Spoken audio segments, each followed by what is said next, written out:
It's the beat freak.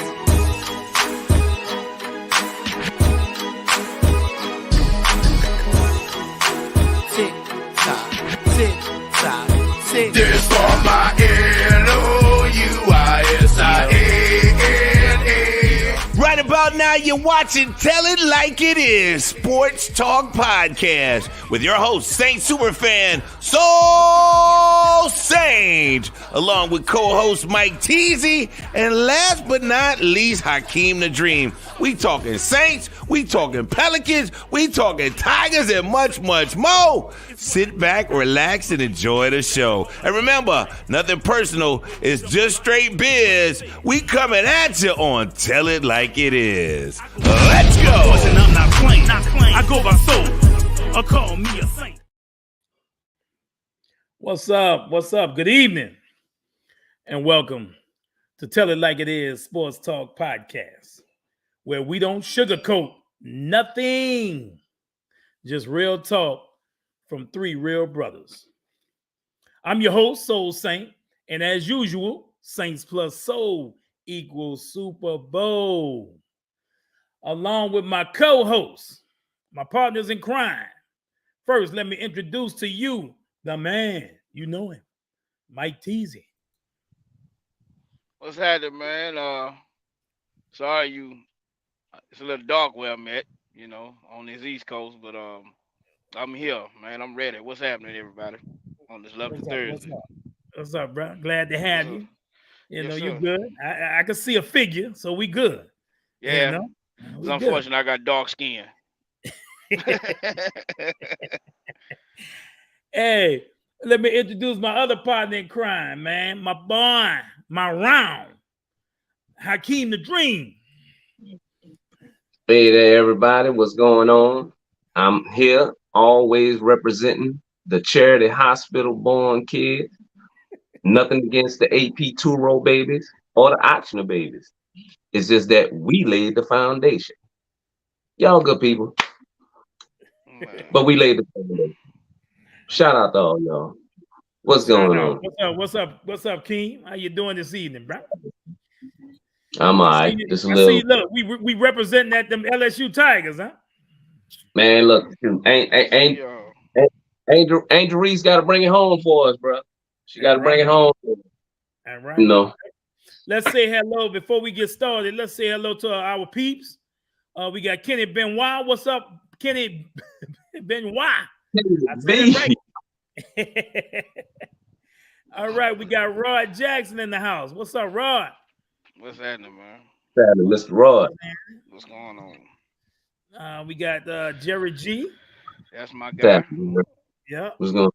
That's my guy. Mr. Porter. That's my guy. I got my boy William from the West Bank. What's up, Mr. Riley? Man, what's up? What's up, everybody? What's happening? How y'all doing? I'm gonna be on my best behavior tonight, people. I'm gonna be on my best behavior tonight. And we got Glow. What's up, Glow? What's up, Miss Glow? How you doing, Miss Glow? Ready for that cruise? Ready for that cruise? That boy. Yeah. Oh man, what a week! We gonna jump right into it, man. Our New Orleans Saints. First, we want to talk about. Me and Mike was talking about it earlier. Yeah. About the Saints medical staff. We had a guy that came. We was thinking about signing him. His name was Foster Moreau. New Orleans native. Yep, New Orleans native. And did the a physical. teammate. Mm-hmm. Okay. Yep, came and did a physical, and they Mm-hmm. detected that he had Hodgkin's lymphoma, cancer. Mm-hmm. So he is retired from football. He's gonna try to, you know, go ahead and fight that battle. Hope it's a easy one for him and not too hard, and hopefully he recovers and everything. So we praying for him.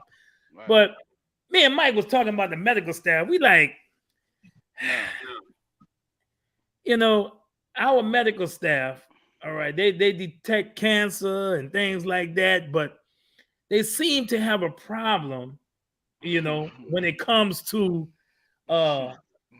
small injuries like hamstrings and Yeah. toes, Yeah. contusions, and things like that. Yeah. So, you know, me and Mike was talking about that, huh, Mike? Yeah, it was. You gave a history though. They also detected a former football player that played with us. Go tell the people Mark about that. Fields. Tell the Yeah, fine Mark folks about Fields that, had man. Hodgkin's lymphoma and he beat it, That's you know. right. My prayers to Mhm. Foster Moreau, and I'm praying that he beat it. And I know he's basically you know stopping playing the football, temporarily right now, and hoping and battling beating this dreadful disease. And all prayers to him. But like I say, I get on the Saints medical staff. I know my boys, he be going off about their staff. I say it's amazing to me that you got somebody that's losing over 3 months over a strained hamstring. I have never heard that in my life, that somebody can lose 3 months of a season with a strained hamstring. Never, never. But and then you got people losing games over turf toe, losing seasons over turf toe. So I'm like, but in the way I bash him a lot, I give him kudos for possibly saving this man's life. Shouts out Yeah, to the medical staff of New Orleans Saints in yeah, detecting that. Finally You did know, something good. they did a great thing. In detecting that. Man, that's great. And I believe they probably caught it at a time where they can treat it, and he can beat it. He's a young man. He's a strong young man. And it just to show you that you can be playing for an organization, for a franchise, and they don't basically give you up to date, you know, year to year physicals, and where they can detect and find something like this. Because it probably could have been in that guy for who never knows how long, Right. and Yeah. but shouts out to New Orleans Saints medical staff Yeah. for being forthright and finding it and detecting it. And I pray Foster get treated. I pray that they got it detected it early and he can beat this battle. We lose a lots of people to this dreadful disease of cancer, But man, I pray he on the winning side. He win this, man. He win this battle. But Yeah, once again, shout out to New Orleans Saints medical staff in detecting and finding it because it possibly saved his life. yeah. My father-in-law passed away from Hodgkin's lymphoma. So, it Mm, is, hey, it'll get you. A mm, lot of younger people beat it. The percentage of beating that disease if you're young, especially mm-hmm. yeah, athletes. So he got a good chance to beat that. Right, You right. know, yeah. Shout out to him. Yeah, I echo everything Mike said. He went to Jesuit. Was a if I'm not mistaken, he was a teammate of Debo Jones, linebacker. Um, that's now with the Cleveland Browns. That played for LSU. That's now that used to play with the Falcons. So he was a guy that I kind of was excited about when they said that he was in town for a visit because I knew he was a local Mm-hmm. kid, and I was like, man, that would have been, that'd have been It six. does. It does. And It does, he, Glow. to be honest with you, he's not great, but he's a solid. He would be a solid number two. Like if you saw him with the Raiders, I mean, Mm-hmm. Darren Walker was the guy, but you know what I'm saying, him running those back alley routes. I mean, he had good hands. He was a good blocker. He would have been a solid pickup. I think he would have been a good I, replacement I for would have. Adam. I would have definitely wanted him. Yeah, yeah, he'd have been a good replacement for Adam Trautman if we didn't want to keep Adam Trautman anymore. But yeah, mhm. that's He unfortunate, can man. get. He can get you 30 to 40 catches in a That's number what I'm two saying. role. Like He like definitely can those get you that. pedestrian numbers. Yeah, those pedestrian numbers right there would help because we know Juwan is going to be TE number one. So, there's only one football to go around. If your second tight end get you 30 to 40 catches and maybe 2 touchdowns, hey, that's what you want. And he can also, let's just say Jawan miss a game or two, whether it be injury or whatnot. He can step in and fill in for a couple of games or two. He could do that. He could do that. So he would have been a viable weapon. I'm not gonna shut the door on it. I still think that, he may feel like the Saints may have saved his life, and it may be a special place in his heart. Once he recovers, may want to come back, and play for his hometown team. So I ain't gonna shut the door on it. And we're gonna talk about the tight end position for the Saints if we could use somebody, because there's one name out there, but we're gonna talk about him in a little while. But one pick that I kind of like, the Saints. I saw this guy play. I know he had been riddled with injuries off and on through his the beginning of his career, but Jonathan Abram, he's real aggressive. He's real mean and real aggressive. Y'all know I have a theory. I have a theory. and like I say, my theory, I have been proven right because I'm a historian of the game. One thing I know about legendary defenses, you got to have that crash dummy.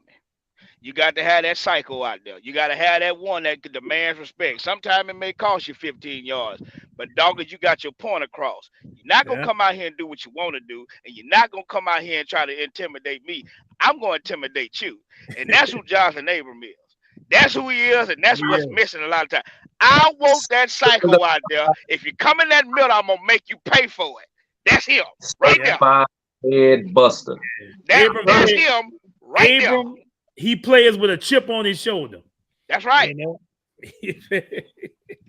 Like somebody. Like I say, people think about legendary defenses. You can come up with the year.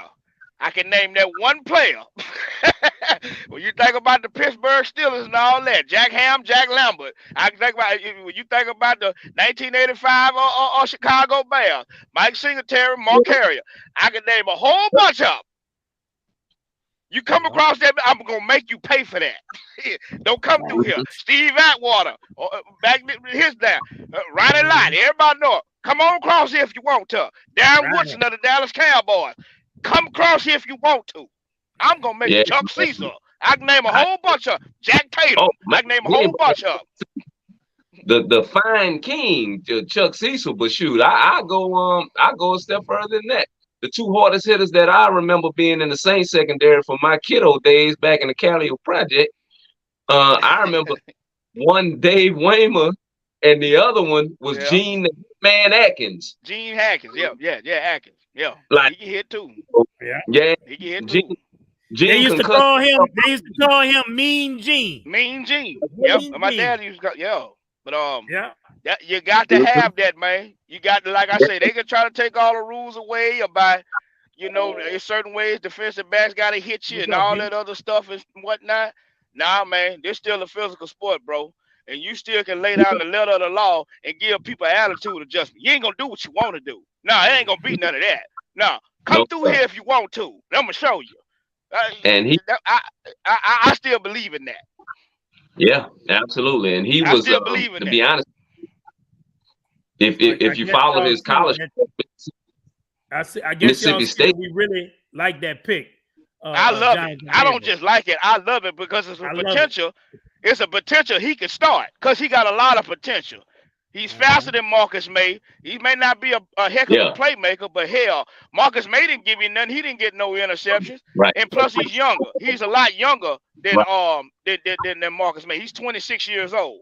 So he got potential, and I think it's a good signing. His upside is bigger. Yeah, he do. It's a good signing to me. I love that. I loved it. I was shocked that he was still there. I really was. I really was. And that might spell the end of even though he's had an up and down career, but that signing may spell the end of one PJ Williams because we kind of crowded. I agree with that. Well, Lonnie Johnson basically had me like, yeah, with him. That might be the one that sent him, packing. And if that is the last, I think PJ, I mean, he had his moments, and then he was a very versatile DB. But for the most part. I mean, you only could play on so many 1-year deals. Right. So Would he play like 7 years with the Saints? yeah, man, he was here a good long He while, stretched man. it, bro. He stretched it. Like Yeah, got drafted by him, and he stretched it. yeah, man. Yep, Bet on himself. absolutely, You know. But absolutely. I love the Jonathan Abram signing. I was very happy and pleased with that. Me too. Because I watched this guy and followed this guy when he was with the Raiders, and like my boy Hakeem say, a certified head busser. Yeah. I'm talking about I'm talking about lay that wood, Jack. I love it. I love it. That's what I'm old school. I love it. I couldn't believe they let him go. You know what I'm saying? Yeah, they let him go. I think about a contract. When it comes to contract negotiations, stuff like that, they feel like they can get somebody more valuable. They be like, okay, well, you go ahead. He went to also played. Seattle. Yeah, he went to Seattle, and then they didn't keep and Green Bay. So that's was a good signing. We love Jonathan Abram. Can't wait it's a good for training camp. I know Mike gonna be and come to some of these training camps. I am. Yeah. I am. I'm gonna watch LSU too. Shouts out to Tiger Nation. Tiger Nation. Yes, sir. Yeah. I will be carrying that flag this year. Tiger Nation. Yes, sir. I was reading an article earlier, and they said somebody that was a good fit for the New Orleans Saints was Leonard Floyd. Okay. There's two guys out there that might fit the New Orleans Saints: Leonard Floyd and Yannick Ngakoue. Yannick Ngakoue. Yannick Ngakoue. Nigerian. Yeah, him too.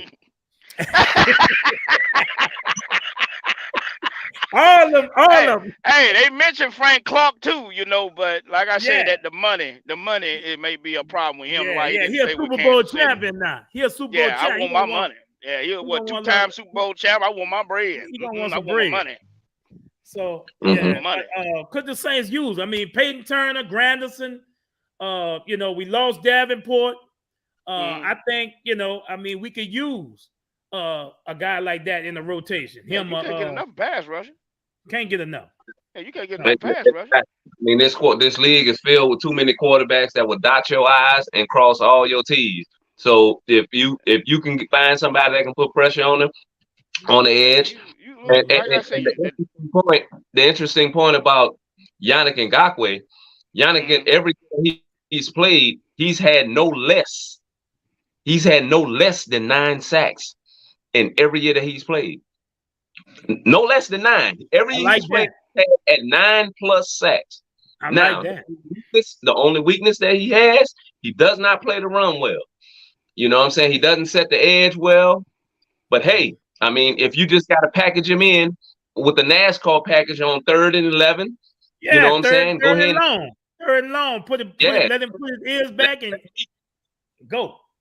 Yeah, I mean, because Tano and Granderson are very versatile defensive linemen that play the run pretty well. You know what I'm saying? So on third, obvious passing downs, on 3rd down, put him on the edge with Cam Jordan. Now blitz packages, he can make something happen, man. So I mean, but like Mike was saying, man, everything is all about the cash, it's all about the bread.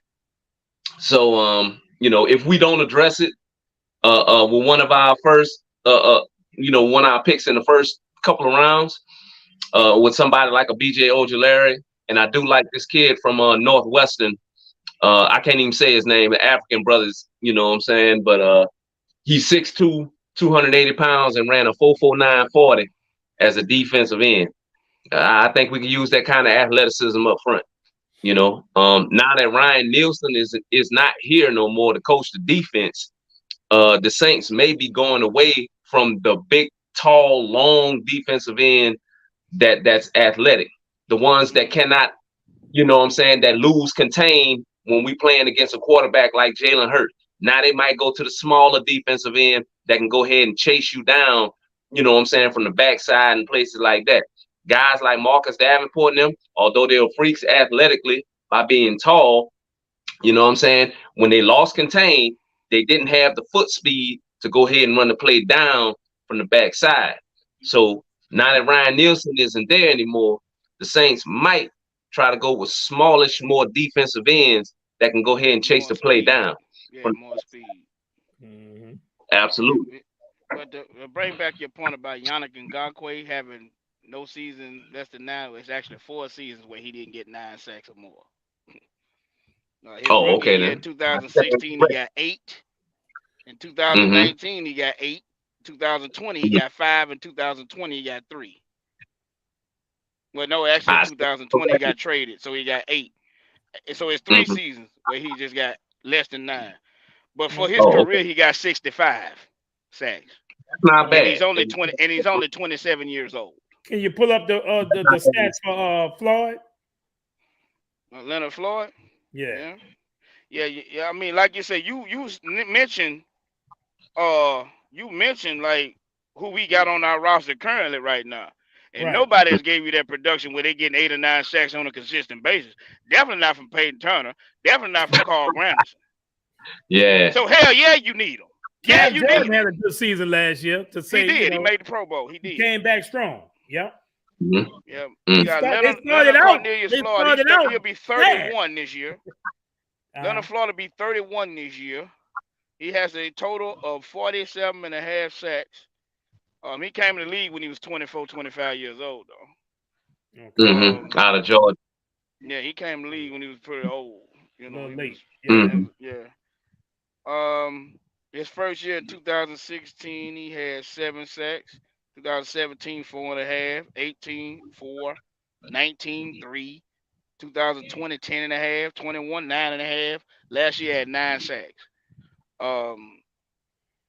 When you got guys that got like 10, 9, 9, something like that, they probably want a range of $8 to $9 million a year. You know, I don't know if I the mean, Saints want to pay that. actually, yep. It's a skill, man. It's I don't know definitely a if they want to skill. pay that. Like I say, I will go Yannick Ngakoue over Samuel. I mean Mm-hmm. over Leonard Yep. Floyd. I will go with him over Yes. him, but Yep. it may cost And they you. say he got good leadership. Yep. They say he got good leadership quality. Actually, him and Cam Jordan are pretty, you know what I'm saying, good friends off the field. Cam You is know, Cam is, when we talked about this last week, but Cam is in the midst of his career, especially coming in the age of 34 years old, where he need a sidekick bad. You know, he needs a yeah, guy man. that gets a lot of attention. He cannot handle double teams no more like that and getting off, because you notice now he's like a step or two slow in closing in on the quarterback, getting them double-digit sacks and things of that nature. Because that age, Mhm. like you consider pretty much an age and defensive end. He's still, I don't think he's a bum or a scrub. I still think he can get you 8. I think he can get you 8, a solid 8. You know, plus he's still good Yeah. against the run too. You know, he's one of the most Yeah. balanced defensive ends in the league, but it's to the point where he can't handle double teams, where they got to have a guy opposite him, you know, to command some attention too. So trying to get Yannick Ngakoue, or it got to make sense, of course, you know what I'm saying, because the second wave of free agents is coming, plus you got to sign your draft picks, you know, so, you know, you want to be careful about who you do bring in and stuff like that, but you do need one bad. You need a defensive end bad, a young one bad. Yeah, very Somebody bad. with potential bad. Like I Because Carl say, Granderson ain't gonna get no respect Yeah. like that, and Peyton Turner don't be engaged long enough to get respect. right. Like He that ain't been yet. dependable. He ain't Right. been healthy. So you need that, and I'll be honest with you. I'm glad they didn't sign Marcus Davenport. That's why the Saints right now. I know we haven't talked about this gentleman, but we on the road to what I really want and what I really been praying for. Right now, we got probably the most compensatory picks for the 2024 year. Right now, we got 10 picks for next year. So we on the road to recovery, you know, the That's right way and getting some picks, and we got to draft well. And I say the only thing they can say to the Saints, even this year, next year, man, you got to draft well. You got to hit it out the park. You got to hit it out the park. You can't keep doing this restructuring with all this dead cap stuff. What can save you is drafting very well. I'm talking about consistently drafting well, you know, and we got to hit it out the park. And I'm praying they hit it out the park next month. Yeah, like you said, Mike, we probably hit on 4 out of 7, and you know, there's some guys that were basically hurt last year. I'm hoping Smoke Monday can be the other gun on the other side of JT Gray. He's coming back off of him. You know what I'm saying? Landon Jackson, he's going to have his opportunity this year at linebacker. Even though I feel like that's the spot that we need to replenish as well. But to echo my boy Mike, you know what I'm saying, and he's hardly ever wrong. This one here is just as critical as that 2017 draft where you got Kamara, Ram, Lattimore, all in the same damn draft. So this is the one that we need to. We need to come out on this one. Why it's more critical because you now have aging stars on your team. Like it was cool 6 years ago when Cam was 28. Absolutely. It was cool then, you know, Demario Davis like 27, 28. It was cool then. Now you ain't got that, bro. Like they older now. They both 34. Your veteran league guys on your defense is old. Then you got Marcus May in his 30s. You got Tyrann Mathieu in his 30s. Like you got to hit it out the park this year, bro. Like the pressure is on Jeff Allen and them guys. You got to hit it out the park, bro. You got to draft very well. We talking about guys that come in and can contribute, guys that can come in and produce immediately. Young guys, they can be developed early, just in case them guys got to, you got to make a harsh decision. You got to draft very well, because this going back and forth, penny pitching and killing your salary, it's got to stop somewhere. And how you do that, you got to draft well. MJ said, let's draft a head coach. I agree with that, because I still don't believe in Dennis Allen. I don't like Dennis Allen, and I want Dennis Allen out of here. I don't like him. And that's why a lot of times I don't have a lot of faith in this team, not because of the talent, it's because Dennis Allen. He's trash. Absolutely.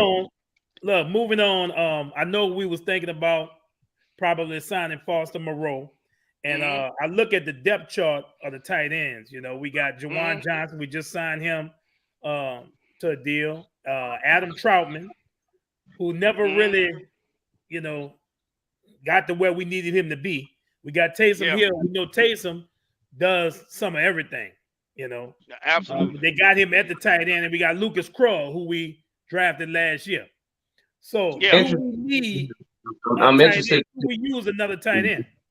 I'm interested to see him. He was pretty productive at the University of Pittsburgh with their current quarterback that they got starting there. He's more of a receiving tight end than he is a blocking tight end. But hey, again, that's fine. That's fine. That's a target. That is another target where Derek Carr can go ahead and and find somebody that can roam the middle of the field. So I'm interested to see his development. I was hoping that we can. Because Minnesota, if I'm not mistaken, I don't think Minnesota's going to re-sign Irv Smith Jr. Right, that's another guy I was saying is out there. Yeah. Possibly lure him. Brother Martin native, Brother Martin alum.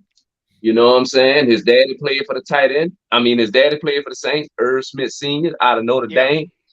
I loved him at Notre Dame. I loved him at Alabama. Too bad I don't know how you from the boot and you wind up going to Alabama, but that was a run of our best players. Some of our best players going to Alabama, but he has all the potential in the world. But just like Mike Thomas, the injury bug has basically slowed him down.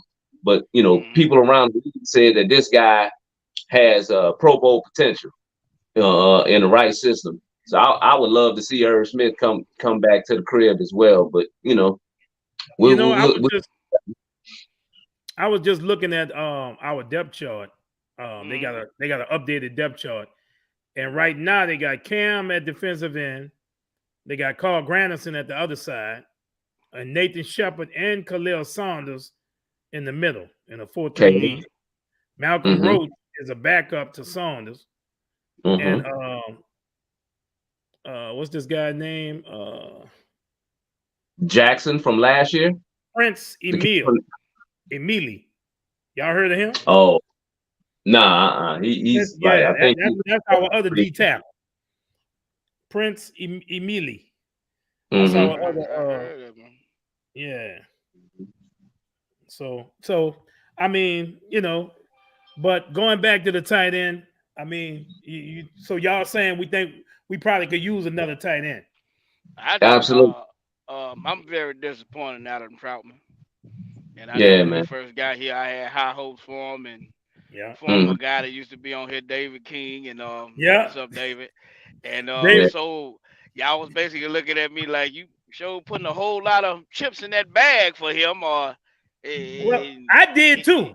I yeah, did I too. know, But yeah, David was against it. He didn't like yeah, Troutman. he was. I mean, I hate to say it, but he was right in a way, I guess, because Yeah.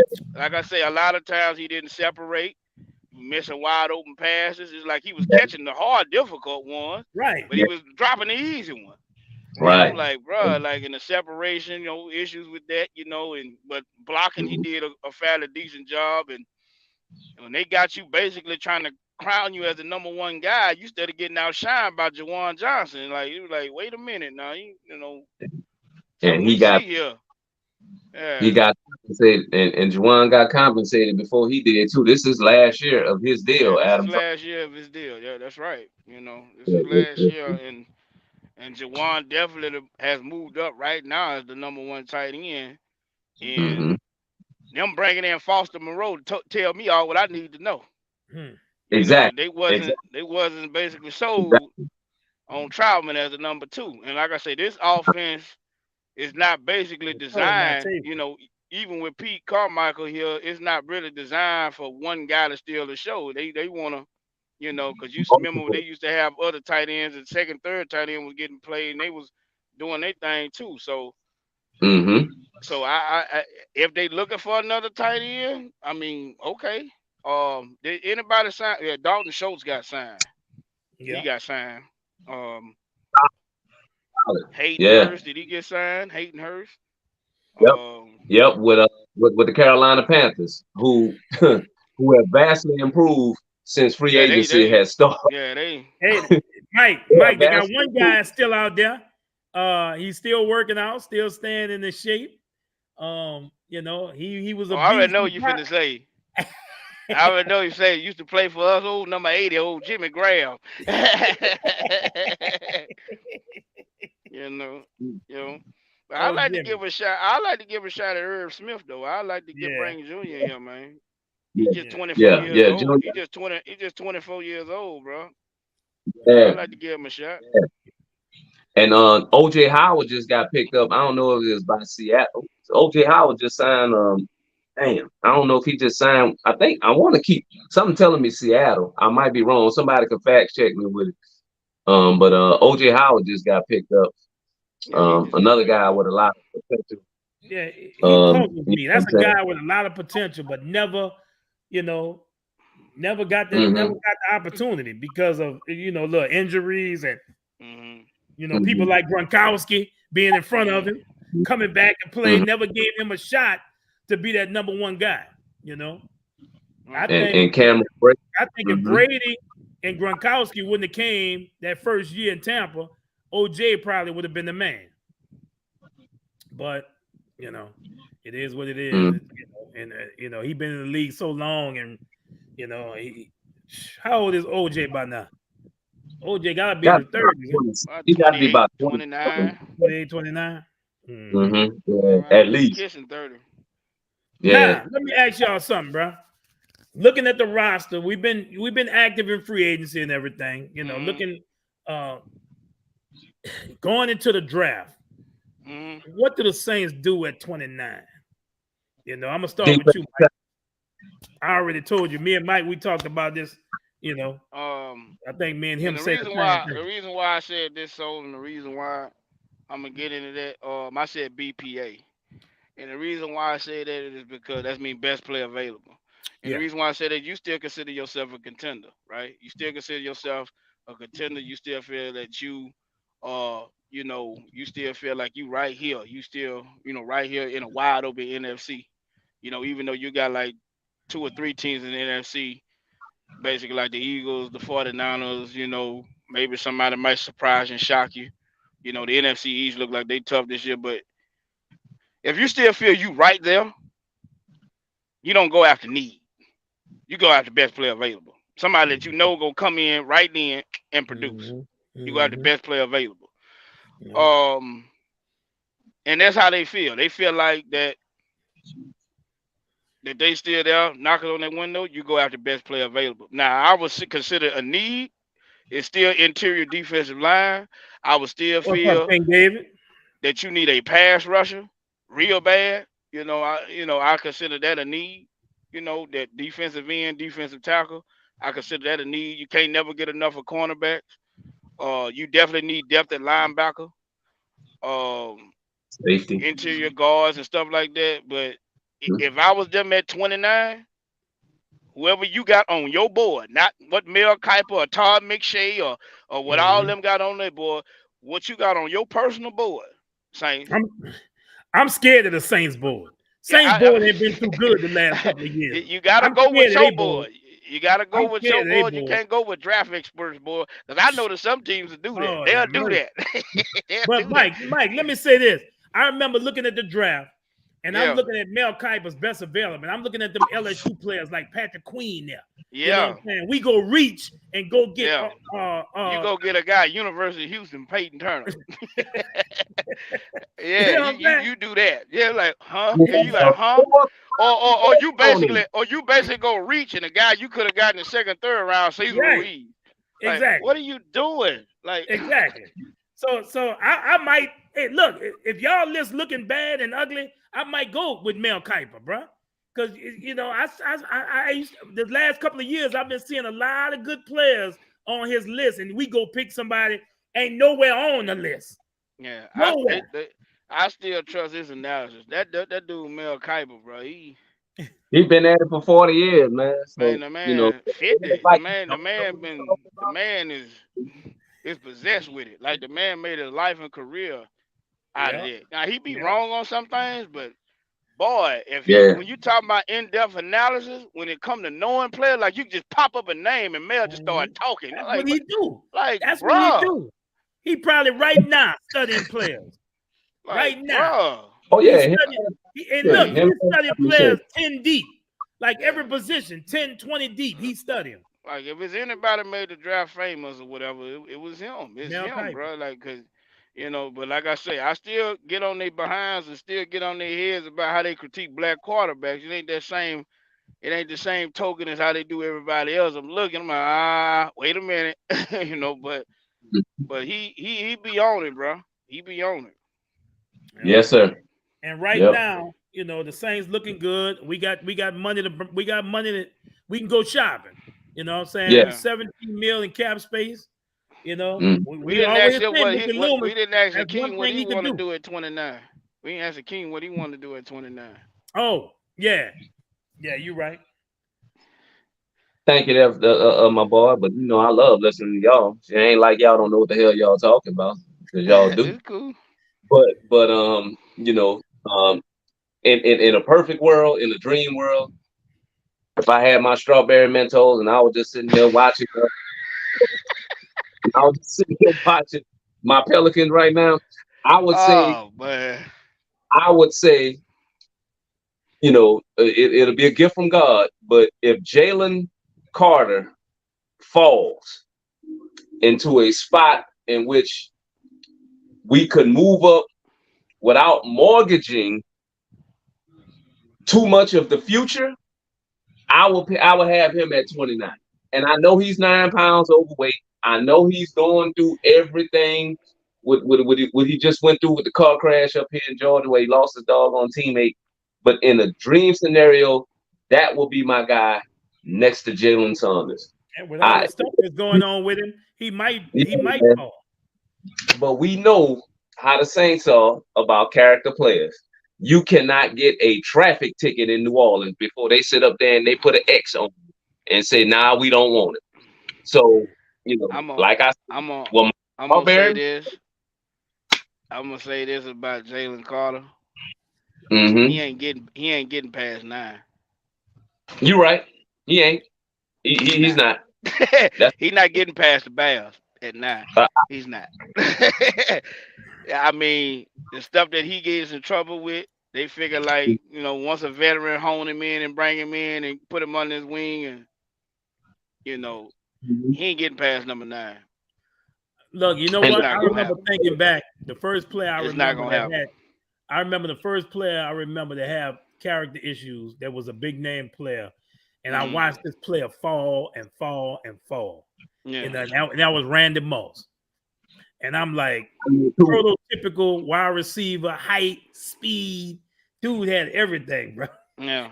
And fell to the he fell to the Vikings, bro. Dallas passed him up. There's a lot of teams passed him up. Oh yeah, a lot of teams regret it. Oh, they do. But I know he made Dallas pay every time he played them. And I remember that 3 catches, 163 yards, and 3 touchdowns. Oh, I remember that game. Dude didn't have a problem once that. he got in the NFL. No more problems with character. Nothing. You But know why? He had a big brother, Chris Carter. Carter took him under his wing. Exactly. Chris Carter. Yeah, the veteran. He like made a father figure. Yeah. I can add one more to that. And this guy also has a Hall of Fame jacket. One Warren Sapp. Warren Sapp was left for dead at the University of Miami. The Bucks took a chance on him, and he's got a gold jacket now. You know what I'm saying? But y'all definitely hit it with Randy might be the best example of that of all time. But you know, Moss was not Moss, but Warren Sapp was a close second though. Yeah, and, I could bring up another one. You just mentioned his name, Chris Carter. When he got drafted by the Eagles, he was getting in and out of trouble, and Hall of Famer. Bum Phillips had to let him go, had to cut him. Yep. Cut him. From me, we talking about a Hall of Fame receiver, and he rehabilitated himself, man, and had the right coaches in his ear. Denny Green got on him and whatever, and look at him. All he do is catch touchdowns. That's it. So we named 3 guys basically that you can change. You can, you know what I'm saying, rehabilitate yourself, and you can sway the narrative, you know, that you're a troublesome guy in the locker room. And but Jalen Carter got a lot of potential, bro. When I see him, my comparison to him, when I see him, that's Richard Seymour Jr., bro. Tall, big, explosive, powerful, hands, just like Richard Seymour, who got a gold jacket, by the way. Yeah, absolutely. You know, so but this dude nasty, bro. Like he real nasty, bro. Like, if he there at 29, I don't give a damn what you need. Yeah, I'm taking him. Damn right. I'm taking him. Guy's changing player, and the last. Like this, Mike. If he fall to 29, he gonna be on Mel Kiper's best available for like 20. No doubt about it. He gonna be up there on that top spot for the longest. I tell you what, he'll be better than Jonathan Sullivan. Damn sure is. We sure missed on that one. Look, Byron said, he said, we sitting here talking about the defense, but he said we need help on the interior line. That's what Byron said. I mean, we can always you got guys that basically on the defensive line still got to be addressed. But when you look at your offensive line, you got your guys still there, bro. Right. Like, you got your guys still there. Andrews Pete restructured, so you set at left guard. Hurst ain't going nowhere. He's still gonna be your left tackle. Plus Trevor Penning got a year on his belt, so you good right there. Center you got McCoy. He locked up. Be straight. Right guard Cesar Reeves improved over the last 2 years. Oh yeah, so he was a beast. What you talking about, bro? He was a beast. What are you talking about? Yeah, you're gonna probably be drafting or looking for depth at the offensive line position. Yeah, you pretty much got your guys that starting already intact. Exactly. And what are you talking about? And then they got a year under their belt together. Yeah, so they got chemistry. Good, bro. Ramcheck be back, like you good, bro. Like we gonna be depth. We definitely gonna be deep, and don't forget Throckmorton and Lewis Kidd. They brought them back. Like Throckmorton brought back. Lewis Kidd was a rookie on the contract. You know, he got 2 or 3 more years left, but offensive line, you basically looking at depth. You know what I'm saying? Just in case Pete go out, you know what I'm saying? You got a guy to go behind him. Just in case Susan Reeves made a drop of progress. You know what I'm saying? The only position I'm caring about is Trevor Penning ready to play left tackle. That's the only thing I'm really too much worried about. Right. But I like the nastiness. I call him Kyle Turley Jr. You You know what I'm saying? You know, Kyle Turner was a right tackle, but I call him because the nastiness and stuff like that. But he got to get his technique down. He got to get his feet more quicker. You know what I'm saying? His lateral move more quicker. He got to understand that these guys in the NFL ain't just athletic; they very technical too. And that's the difference between where he played at Northern Iowa and what he dealing with in the NFL. But further than that, your offensive line is decent. It's decent. You ain't lost nothing. You would never think that Kyle Turley, as nasty and mean as he is, I loved him. Like a I loved him. I loved him. He played an instrument. Yeah, he played an instrument. Yeah, he was a rock guy. I love Kyle Turley though. I love him. Yeah, he was a beast. I love Kyle. Yes, Does anybody know what's going on with this Aaron Rodgers move? Does anybody know what's the hold up? That's Green Bay holding it up. That's Green Bay holding up. They feel like holding it up. And I'm be honest, if I'm the Jets, I'm not giving them everything that they want because this guy is 39 years old, and you know he may every off season from here on out you're gonna have to talk him into playing. He's gonna go to the Antarctica and sit out there for like 3 weeks, and then gonna say he gonna get back with you. We ain't got time for that. Every season he had that's bad, he gonna consider retiring. It's a fight on who got the leverage. That's all this is. It's a fight on who got the leverage or who got the position of power when it comes to negotiations. If you ask me, it's the Jets got the power. Even though they the most needed team, they got all this talent. They got a great defense lined up. They got nice offensive pieces, things of that nature. You know, and they got a history. They ain't won a Super Bowl since 1968. Yeah, I hear all that other stuff. But you got a guy that you don't want, Green Bay. That's what the Jets know. You got a guy that you don't want. Right. At all. They know that. And then trying to strong arm him and hold on. Ain't nobody else negotiating with you. So the Jets got the power. Like you sitting up there talking about, oh, I want your first round pick. I want this and that. Just like, nah. Right. We know this is a guy you don't want. No, I'm not giving you that because that first round pick is a 13 overall pick. So the Jets really got the power. But it's all depends on what they been to. You know, and if I'm the Jets, I'm going to just wait it out. That's fine with me. That's fine with me if that's what you want to do. We'll just wait it out. Mm-hmm. Yep. You know, you're not finna finesse me, bro. No, you're not finna do that. You're not finna finesse me. They're definitely close, man. They're a quarterback away from actually contending. Just go ahead, man. Get that third round. Make it a conditional third round pick where it may elevate to a second rounder. Because you got a guy that basically is kind of iffy year to year. You know, like he may want to play in 2024. He may not want to play. But you know, let me get to my first round pick, and then you got a guy that's gonna probably play 1 year. Hell no! I don't care what he done in the league or what his position is. Wait a minute. No. Hakeem, didn't he just foul him at the 3-point line? Yeah, he did. But they looked. I guess they looked at it. Yeah, they looked at it and said they had the you saw he hit him on the wrist, but you know it was just like I don't know what the hell happened. Yeah, it just caught my attention. I apologize, Mike. I apologize. But hey man, that's crazy. They just don't get the Pelicans know that's how they do New Orleans spirit, bro. That's how they do us. You know? Yeah, man. I got a couple of videos I wanted to show. I showed them on the Sports Overtime show. But Jamal Williams, you know, we was happy about that pickup. And absolutely. I mean, he's a fun guy, just like Mark Ingram was. He's a locker room, bring a lot of energy, funny. And I just wanted to show y'all this video right quick. Him at his press conference. Yep. He went to Chipotle?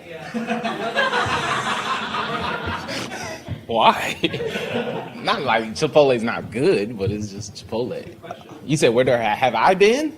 Or where I want to go? Yeah. Ooh.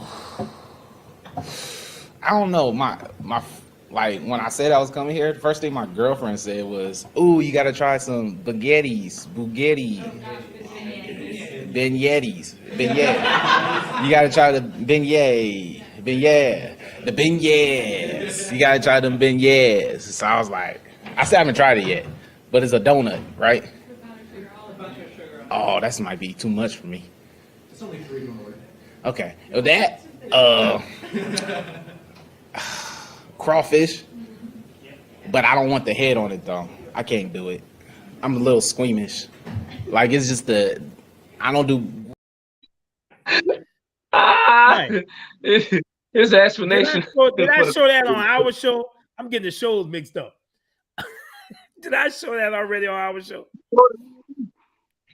You showed it last week, I think. I did. I think you showed it last week. Yeah, because he talked about like you can't look at nothing looking back at him.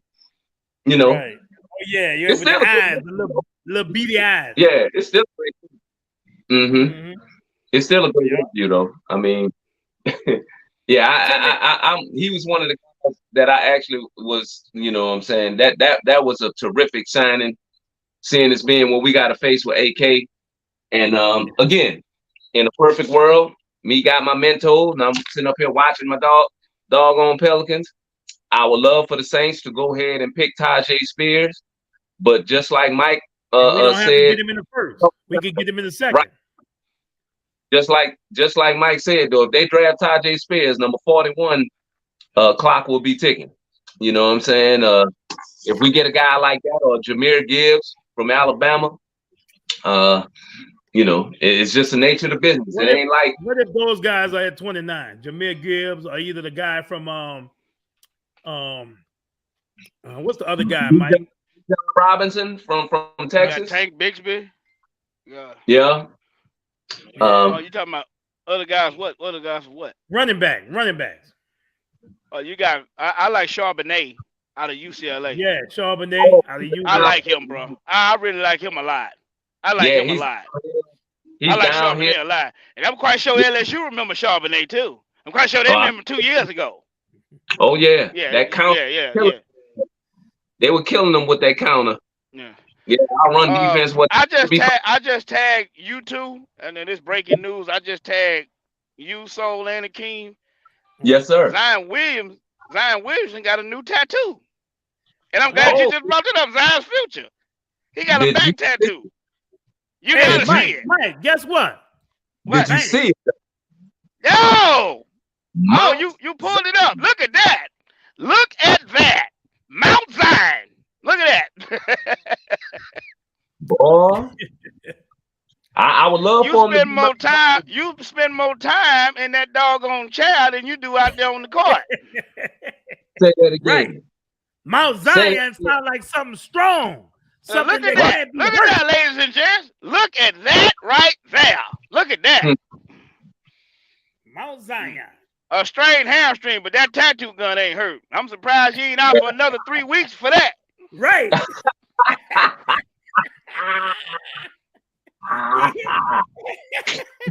I'm sorry. Did I say that out loud? My bad. I'm sorry. That put you out another 3 weeks. Well, we know you ain't playing now. We know you ain't playing now. We know that. You're right, though, Mike. You're right, bro. We know you're not playing now.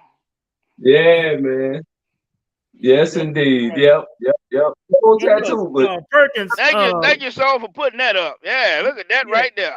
Yeah, Kendrick. And it's funny. We on the same mindset because I had already downloaded. I was going to talk about it when we talked about Zion. I said, look, he done got a tattoo. He going to be hurt 3 more weeks. He going to be out 3 more weeks now. Let that heal. Man, all the potential in the world. You know, you ain't got that sound bite what Kendrick Perkins said? Yeah. Oh boy, yeah, he went in. Did you got it live so the fans can hear it? No, I don't have it live. Okay. But, Kendrick Perkins definitely came up with something I said last week. Basically, I was indicating being that we started off real hot in the beginning of the season and the West was battling all year, we had a legitimate shot of being a contending team in the West. And I know a couple people jumped on me. Shouts out to my boy DJ Louisiana Hood. He told me, he said, Michael, you're counting your chickens before they hatch. But I was so excited. I was so excited watching my boys go out there and it was good for about that first 2-3 weeks that the Pelicans was number one in the West, and all of a sudden the injury bug came, and I said this, and we look bad right now. We don't look like we're gonna be a play-in team. If you got a top 5 pick, and this is basically my sentiments here. If you got a top 5 pick with the talent that you already have, the longer he stays on, the more he's getting the value, and the more he losing. Basically, he losing like a lot of Value. trade They status. teased us, bro. They You gotta let teased him us, go. right? This You is gotta what let him they go. teased. Look, they I teased us, can't do bro. it. They teased us. Yeah, man, Yes. I can't do it. I They can't do teased it. us. I can't do it. There's no I love him. I think he's a great talent and everything, but don't do me a bit of good. Just like the stat I put up today.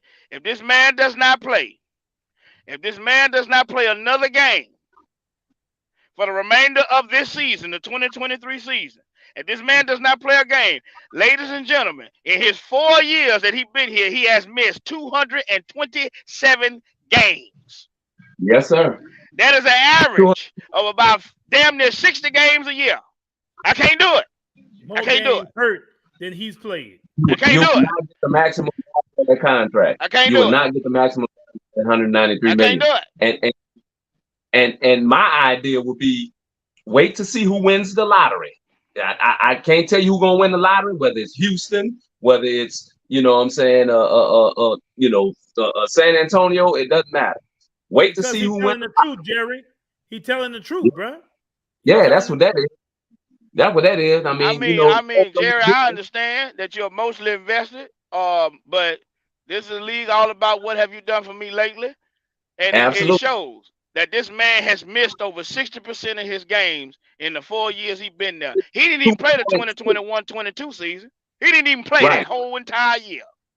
Yeah, man. I mean, you just can't. The most games he done played was like 61 in one season. Man. Then he played like 29 in the other one, 24 in the other. You invest a max contract in this man. You can't go through with this here, buddy. You can't do it. Nope. You can't. Nope. You invest a max contract. A max contract. Max contract player.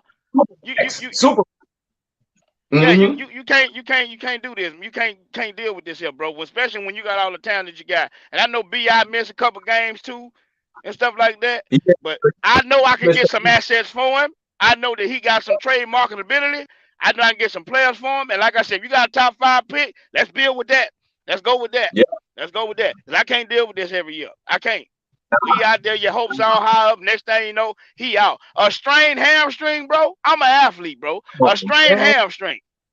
Come on, bro. Over 3 months, a strained hamstring. It wasn't even torn. It wasn't even ripped off the bone. 3 months plus for a strained hamstring, bro. That's my problem. That's my problem with the whole thing. He ain't had no surgery. Either somebody lying or the boy got bad work habits. One of the two. Straight up. For a strained hamstring, bro. Nah, man. When you that damn big, when you 6'6", 280 plus pounds, you are going to contend. What was basically the truth. You have seen this guy got lower extremity injuries throughout his career, even when he was at Duke, and even right now. Yep. You got too much invested into keeping that. You gotta let it go, bro. You gotta let it go. Gotta let it go, man. Hell with that. Gotta let it go. Man. I know I can get something for him. I know I can.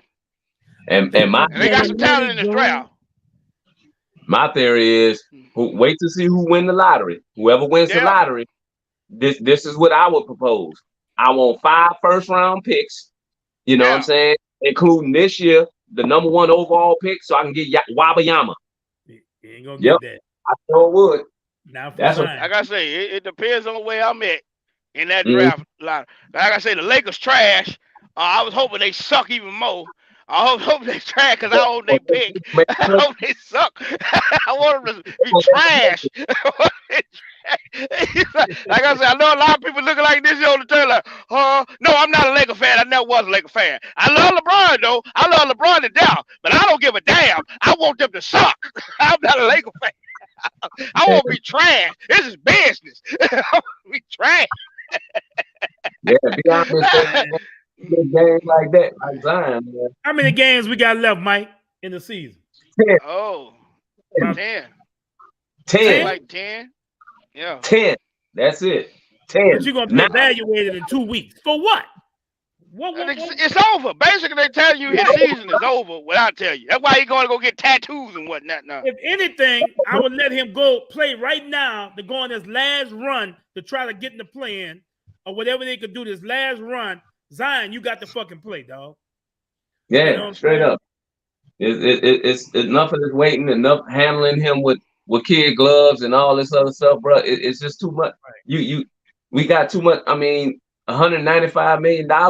You know what I'm saying? And you done missed 62.6% of all your professional. That's it, over 60%. Yeah, we know that. That's what I was telling them. Ain't nobody gonna give him 5 draft picks. I mean, number ones. You're right, but No. I'm sure Hakeem was just playing on that one. Currently, with 35 and a 37 record, the New Orleans Pelicans are 12th in the West. That means you out of the play-in. You're not even an afterthought in the playoffs. Somebody give you 3 for you that. tied with Utah, but you tied with Utah basically, but you consider out of the play-in right now. Yeah, it's so. Yeah, your boy keeping it real. Who that podcast says season not over. West is still log jam 4 through 13. Yeah, it's still close. They still can get it. They still can move. If they can win some games, bro, they can move up substantially. And you got to play.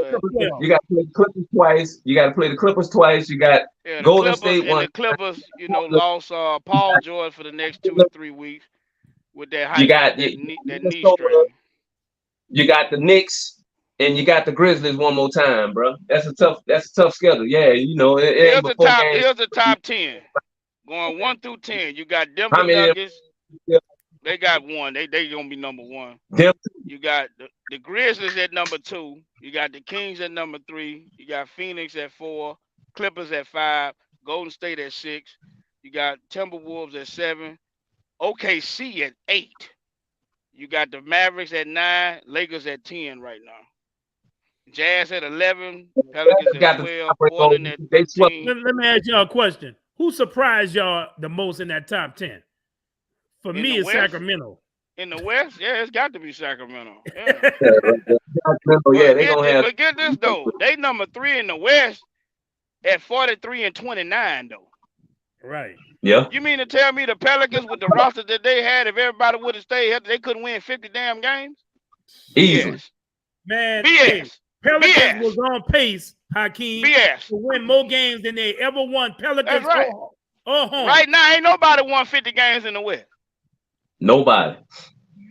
The Nuggets 49 and 24. They got 9 games left. Yep. In the East, Milwaukee Bucks got 52 and 20. You know I love y'all, but I didn't hear y'all say trade Brandon Ingram when he missed 2 months with a bruised toe. We did talk about that. We just talked about that. Brandon Ingram ain't been doing this for 3 years, bro. Brandon Ingram ain't been doing this shit for 3 years. Yeah. Brandon Ingram. What year has Brandon Ingram missed a whole year with some kind of injury? What year has Brandon missed 62.6% of his doggone games? That's why we ain't say trade him. Yeah, I mean, you basically your best asset what you got. He's not hurt. Zion hurt all the damn time. There's a difference between you got to massage his minutes. He probably can't play back-to-backs and all this other stuff, bro. Like, you 22 years old, bro. 22. Are you serious right now? 22. 62. Come on, man. Youth is your strength. 14 you like games. This right now? Man, what I mean, if you wait, that's not good, bro. Hakeem, if you wait too long, you ain't gonna get nothing for Zion. Nothing. Keep waiting till he get older and older. Yeah, like I said, I don't want nothing. I don't want something, traumatic to happen to him when he get a serious injury. But you gotta look at it, bro. Like, I'm paying you max money, and you missing over 60% of games. What I'm investing in, bro? I can't count on you for nothing. Like, nah. 0.6. 62.6% of his whole career, he's been in street code. I mean, I don't know what else more. I mean, I don't know what else more. Ingram. Brandon since he's been with us. You say Brandon. But What? Brandon Ingram has played Brandon Ingram like ain't missed that 80% of many the season, games, though, bro. bro. Y'all arguing with somebody that don't get the point, bro. Don't worry about it. Y'all arguing with somebody that don't get the point. What's Don't up, worry about it. Roderick? What's up, baby? I'm not- On a brighter note, bro, we're gonna move over from Zion and we're gonna move to the Sweet 16 girls, LSU Tigers, man, that we representing. They play tomorrow against Utah. Big game, bro. Angel Reese has been a monster. 24 and 15. Yep. 24 points and 15 rebounds a game, bro. Yep. That's Shaq shit right there, man. She had been a beast, bro. She has been a beast. And And you know, she I'm got happy. NIL. Yeah, LSU, She hey, got- LSU sports looking good. Here come the LSU football team coming back. We got the Lady Tigers. I know the LSU boy men ain't faring too well, but you know what I'm saying. Hey, The it's baseball LSU, team ranked number one. Baseball team ranked baseball number team. one. Yep. Yep. So shout out. Make sure y'all all support and watch the game tomorrow night. I will be watching LSU Utah. Yes, sir. Girls, man, in the Sweet 16. Hopefully they make it to the Elite 8 and then the Yep. Final Four. Get another shot at them doggone Gamecocks. Yeah, Get bro, another Gamecocks, bro. They got a monster. They got a monster They got over there. monsters. They got monsters and they're deep. I'm Right. glad I pulled Yeah, it you're up. right. I put it Monsters. up. You're right. I pulled up Brandon Ingram, how many games he missed over his career. And it's not 1 year. And since he's been in the NBA that he missed over 30 something games in one season. Right, Jerry. Not one. Jerry. You know what I'm saying? So Relax. I don't know why you don't like I don't know what the Brandon, hell you talking Jerry. about, bro. I Nah, don't know what the man, hell you talking about. I tell y'all arguing with somebody that don't get the point. This is So- the season right here. This is the season right here that he misses most games. Right now he only played 35 games. Wow. Come on, Jerry. You know. Come on, Jerry. Come on, Jerry. It ain't like that, Jerry. It's sensitive. self-explanatory, bro. It's sensitive to a point. self-explanatory. It's okay, That's bro. it. Like it's okay. You have your good days and your bad, but Jerry, let me tell you something. These days, no NBA player plays a whole year, brother. Yeah, with load management and all that stuff No going on. NBA. Of course not. LeBron don't even play a whole year. Yeah, he only played, No and that's NBA my guy. player. But in 20 years, he only played one damn season, 82 games, and that's my Right. guy. Right. Michael Jordan did that like 9 times out of 13. He did like play 82 games. And the year that he didn't play 82 games, it was like 79, 80, 81. Like come on, bro. Like these guys today don't play. Ain't built the same, man. They just don't play. They got all that money. They got all that comfort.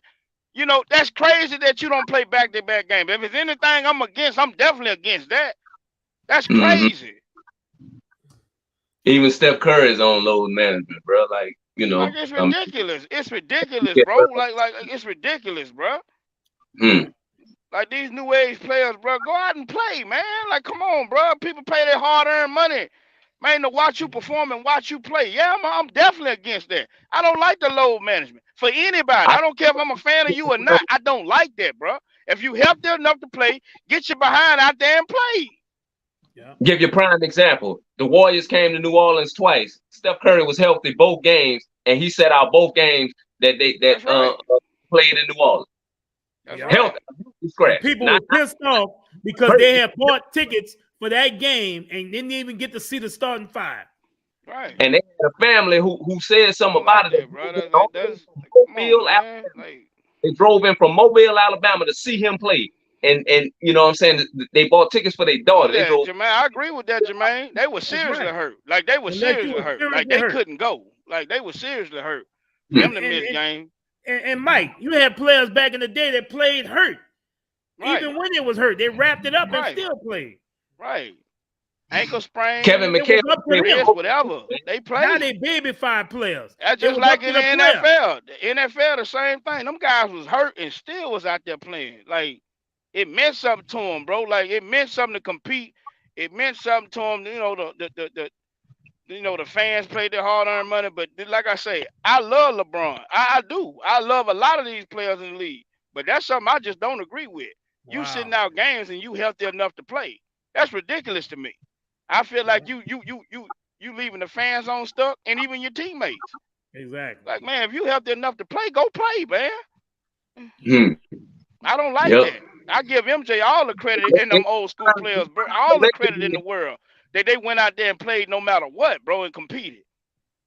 They trying to collectively Even Kobe. Kobe tore his Achilles.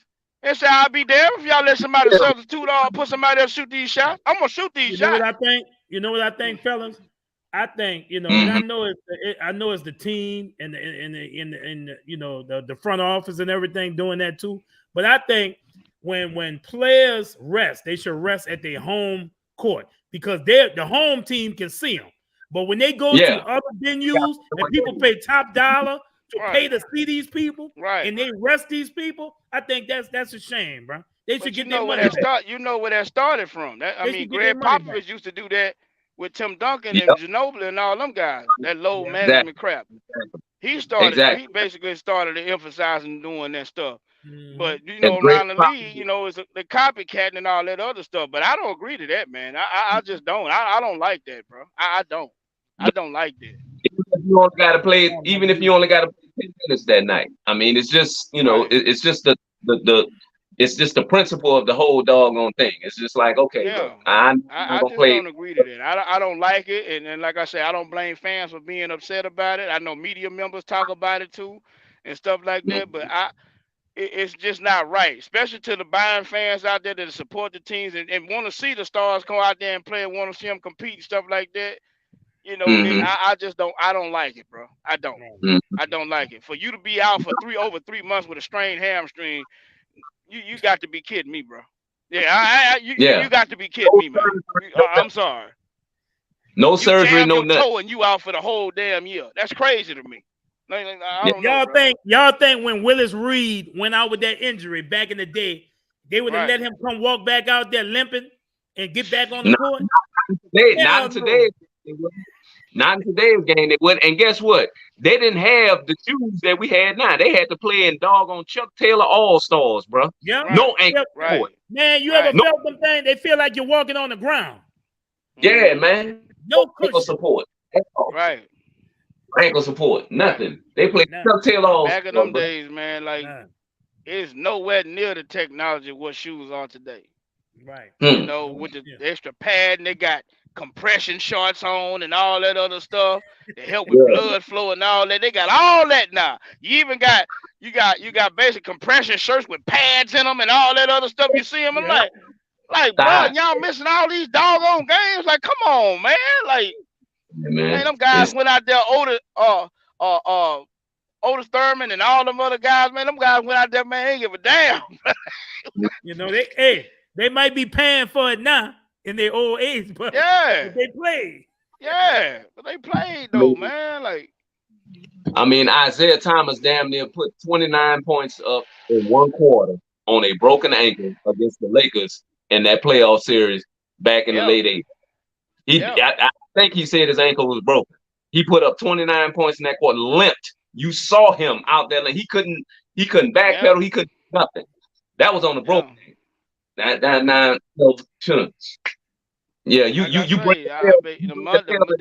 they don't want to risk it. The money make them comfortable. The money makes them comfortable. That's just like in the NFL. I know if I get like a career-threatening injury, I know it's over with for me, and I want to continue making this money. So if I miss a couple games or two, you still gonna pay me. I ain't gonna do nothing to jeopardize that. So that's why now it's all about money. But back then it was passion, it was legacy. They wanted to compete. Like, it wasn't no social media then. Mike come out there starting stuff. Like he was like Mike come in the visiting room, locker room and tell you, oh yeah, I'm gonna hit you for 40 tonight. Yeah, I'm gonna get and he warned you mad. Mike warned you mad. He warned you to. So they don't do that now, man. Everybody wanna be your friend. Everybody want to be your friend now. You know what I'm saying? Everybody who paycheck the biggest, how big your crib is. It ain't like it was back then. It's not. It's not. Man. Yeah, man. Giving each other. You never saw that back then. Giving you my jersey And I'm Nah, gonna give you I'd your rather definitely. man. Michael Jordan never Yeah. gave nobody his jersey after the game. Nah, I'm not giving you nothing. You better go buy it out of the store. Better get a replica. No, I'm not giving you nothing. Pat Riley fined any New York Knicks player that was fraternizing with the other team in the playoffs. Oh He yeah, fined them. yeah. It was on a different level. Yes, sir. Ask Patrick Ewing. Patrick Ewing Yes, tell sir. you that story all the time. Yes, He sir. said, Wasn't no shaking hands like that. Wasn't none of that. It was personal. You know, "Yep, like yep, wasn't no. What we talking for? They just yep, bust your butt out there. What you talking to them for? yep." You know, y'all do that in the off season. Right. Yep. On working hours, we don't do that. Nah. No. Shoot. Nope. Damn good show, boy.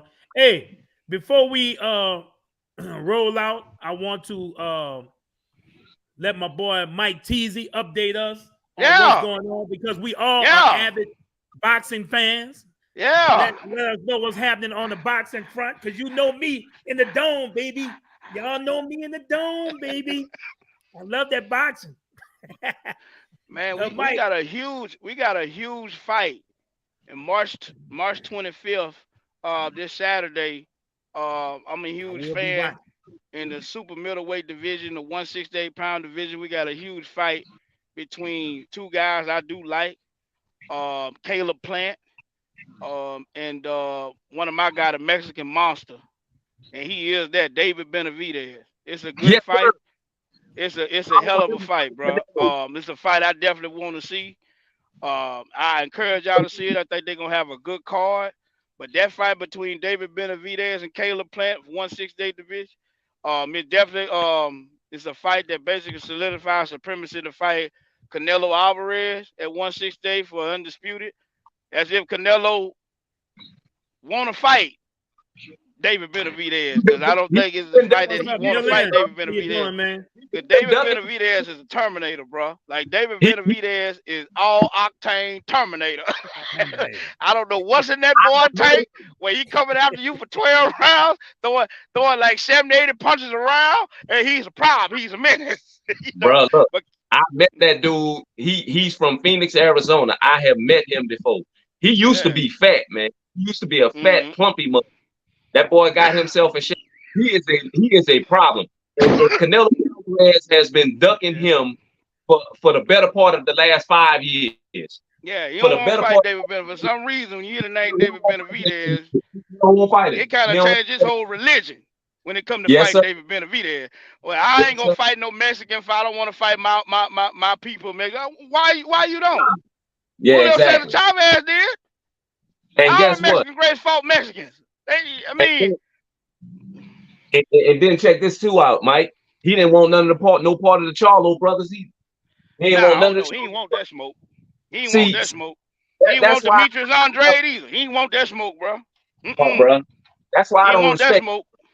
I don't respect him. He don't fight nobody that's worth. And I don't believe Canelo want to fight the guy at 175, the Russian guy. I ain't talking about Triple G, because Triple G actually from Kazakhstan. But the guy not that beat him. Oh, okay. Not Lomachenko, that whooped him. The last guy that whooped him. I'm talking about gave him a good beating. I don't think he want to fight him no more. I don't think he want to fight him no more. I don't think he want Dimitri. If people know what I'm talking about, Dimitri.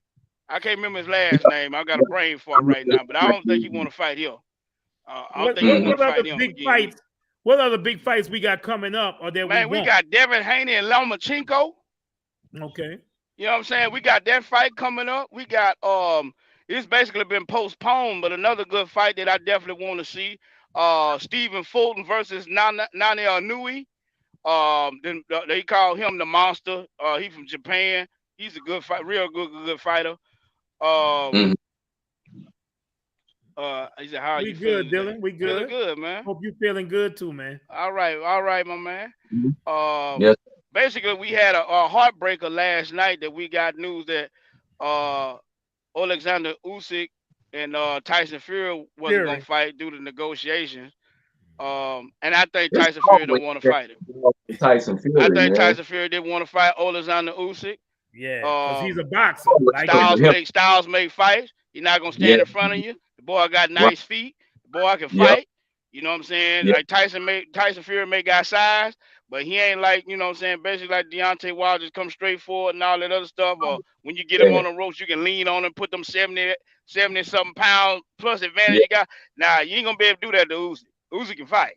You know, but we got Gervonta Davis and Ryan Garcia. That's a fight that's gonna be happening April 22nd. That's another good one. And my fingers crossed. And my fingers is crossed. The fight of the damn century. The fight of the decade. My fingers crossed. I keep looking at all boxing forums, boxing pages, but the fight look, I'm telling you right now, I pay over $200 to watch this fight on pay-per-view. I'm telling you right now, I pay it. You may call me crazy. Errol Spence against Terrence Bud Crawford. It's the fight I got to see. It's the fight I want to see. Please, Lord Jesus, please let it be true that they about to close in on this fight. Please. That fight there will literally save boxing because UFC has taken over the fight game, bro. Right. It's the fight that will please, save Lord, boxing. let that be true. I want to hear an announcement that they finally gonna fight. I don't give a damn where it's at. It could be in Omaha, it could be in Dallas, it could be in Vegas, it could be in New York. I don't care. I want to see that fight. That's the fight I want to see. That's the fight to save boxing. But I was talking. Go ahead. What's happening in the heavyweight game? You know, I always been a heavyweight. That has been my. But you basically got the Alexander Usyk and the Tyson Fury fight was considered the undisputed fight for the heavyweight championship. The undisputed fight. Right now, Alexander Usyk is a unified champion with most of all the belts except one, the WBC belt held by Tyson Fury. Tyson Fury broke off. Well, they say Alexander Usyk then broke off negotiations because Tyson Fury just started doing this. Every time it come in negotiations, he started want to add a molehill, another molehill. I'm like, come on, man. I agreed to a 70-30 split. I fight you at the venue of your choosing. I agreed to damn near every stipulation that you wanted, and you started adding this and adding that and adding this, like you want to fight or not for undisputed. Why you started adding all this? You overpricing yourself and all this other stuff. Keep in mind, man, I got all the belts except one, and I got to agree to all your demands. Do you really want to fight or not? Damn, he said 70-30. I think I asked this question before. I noticed we ain't getting too many comments in the fight game. You know, you got so many Saints fans out here, and you know that ain't nobody liking the boxing game like us. But I'm sure somebody out there. Can y'all answer this question without looking it up? Looking it up, who was the heavyweight champion for the longest time? You know what I'm saying? Who held it? Tenure? For the longest? Yeah. Joe Louis. It was he was second. Joe Louis was second? Sugar Ray Robinson. No, heavyweight. Oh, heavyweight. Jack Johnson? Nope. Nah. It's somebody in the new age. It wasn't Klitschko. Was it Klitschko? Yep. Vladimir Klitschko. 12 years. I got you. Yeah, he fought in the dead era. Yes. He fought in the dead era. With Greenberg and all them, he fought in the dead era. Yeah. You thought the heavyweight division was dead. Nah, it was dead in that era. Right. Dead. He was it. I'm talking about he fought in there with Layman Brewster and all them guys. It was dead, bro. Somebody out the Klitschko stopped right after Mike Tyson stopped fighting. And all of those. I mean, I'm like, he fought in the dead era. I mean, wasn't his fault. I mean, but he fought in the dead era. Right. And when he did lose, who got it? That was Tyson Fury. Huh? It was Tyson Fury. Yeah, caught him on the back end. But it was two of them. It was Vitaly Klitschko. It was Vladimir Klitschko. And Vladimir Klitschko. Yeah. Vladimir was the better one. Vladimir was better than Vitaly. Mm-hmm. Joe Louis won the most world heavyweight title bouts. 27. Mm-hmm. And Lewis holds the record for most consecutive title defenses. Yep. With 26. Wow. So Joe Louis was the man back then, you know, but he was just like a year or two less than Klitschko. Yeah, the Brown Bomber. Yep. Yeah, that's right, Brown. Somebody love boxing. Yeah. A lot of people know I may know a lot about football, but my first love was boxing. I love boxing. Right? I And love used to boxing. box. Yep. Hey, bro. I Mike love used to boxing, box. man. Yeah, I love Yeah, bro. boxing, man.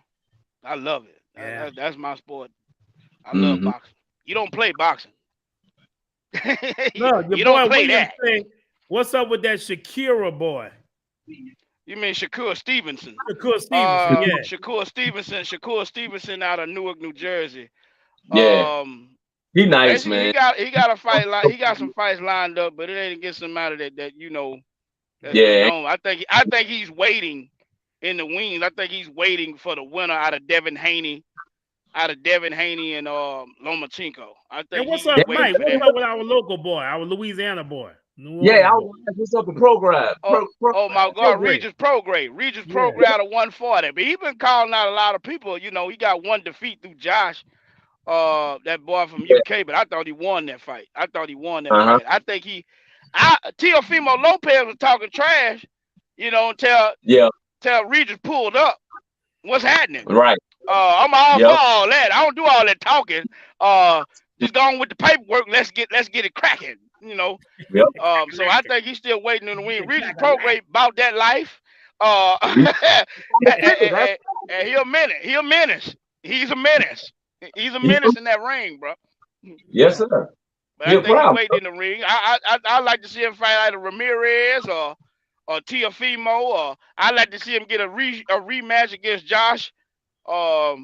You know, I like to see him get a rematch. You know, but I thought he won that fight. I thought he won that Mike. fight. He would have been undisputed too if he Mike. beat him. Who's the best? Who's your best pound for pound right now? Terrence Crawford. Bud, Terrence Bud Crawford. I agree with that. I will take him Terrence over Bud every Crawford. they fight. When they fight, I'm taking him over. Terrence Bud Crawford. One of Yes, the best sir. switch hitters I ever seen in history. Yep. All day. One of the best I ever seen. All Terrence day. Bud Crawford. All day. And I will take That's the fight though. Him and Errol Spence, that's the fight though. That's the fight. Mm-hmm. That's the fight though. But Terrence That's why- Bud Crawford definitely pound for pound the best fighter in the world. Terrence Bud Yes. Crawford. Name me some other fighters at his weight that would have gave him a run in their prime. Oh man. I can name some right now. That's currently in the fight game. Jaron Boots Ennis. Have you ever heard of him? Never heard of him. Go look him up. Undefeated fight out of Philly. He's big. So what is Terrence Crawford? 147, welterweight. 147. Welterweight. So could he have beat Jaron some of the Boots greats? Ennis out of Could he Philly. have beat some of the greats back in the day? Terrence Bud Crawford? Yeah. Oh yeah. Oh yeah. He would be in there with Burns. Mike, But I don't- who's your best welterweight of all time? Floyd. So could he beat Floyd in his prime? No. Floyd too good Floyd of a too smart, bro. Like his IQ. Yeah, he Floyd too smart, bro. Like Floyd is the best defensive fighter that probably Floyd different, bro. Like the fighter I think they can beat Floyd was probably Sugar Ray Leonard, but Floyd was just too damn smart, bro. That's all I was He waiting too for. smart. He too smart, bro. Like Yeah. he's like Bill Belichick. Like he has every defense for every offensive move that you got. yeah, Like Floyd never was himself too to smart, get- bro. He just never allowed himself to get beat up, man. And that's something to say about that. Floyd, Yeah. I got him up there ranked. Like Floyd, they can say what they want about him, but there's a difference between Pretty Boy Floyd and Money Mayweather. Mm-hmm. Totally two different. Pretty Boy was knocking people out.